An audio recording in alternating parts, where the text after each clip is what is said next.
and I gotta go with Cape Verde and Egypt. And the reason I'm going with that game is if you both of you might remember an incredible game in the African Cup of Nations between these two teams that ended up, I believe, eliminating Ghana in the end because it was a late draw. Well, you thought Egypt had won it late. They went up 2-1 super late, and then literally with the last kick of the game, Cape Verde tied it. I ended up 2-2, and I believe Egypt got through, and Ghana ended up going out. But it was an incredible game. So I'd love to see the team play again because just more drama, guys. Yeah, and especially, I think Mo Salah coming off of this weekend. And he didn't play that game. He didn't play that game. Yeah. Cape Verde is an interesting team because they have really punched above their weight, during the African Cup of Nations. And again, similar situation to what I was mentioning prior with some of the teams from Asia. Are they on the verge? Are they on the verge of cementing themselves as a top team in Africa?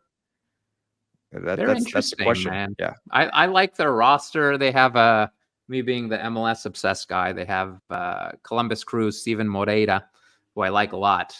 He's an important player for the Crew. They got Logan Costa from Villarreal.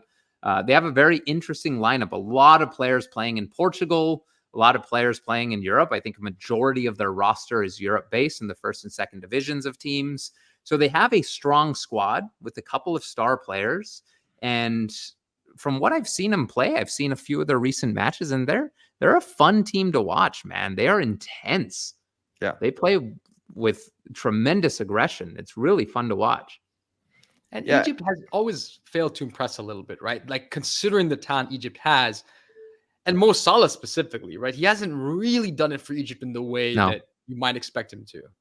I mean, they missed out on the last World Cup, right? That's a big for a country like Egypt not to be able to do that. Of course, it was that match against Senegal, right? Like it was either Mo Salah going or they lost in penalties in the end. Yeah, exactly. But it's a situation where they need to prove themselves again because this team was for so long at the top of the African continent, and they're not. African Cups. Yeah.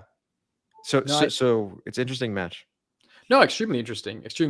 And it's the one thing I will say is Cape Verde has done well. They've done well in qualifiers, but they've also had these great tournament performances. Sometimes when you take it out of the context of a tournament, it's a different thing entirely, right? Because now it's a qualifier where players are coming together after not having been together for a while. You just have a few days preparation. And then sometimes it's really a test of your talent more than it is your chemistry in some ways. So it's interesting. This is not a tournament game, right? It's a qualifier. And so that's going to make it all the more interesting.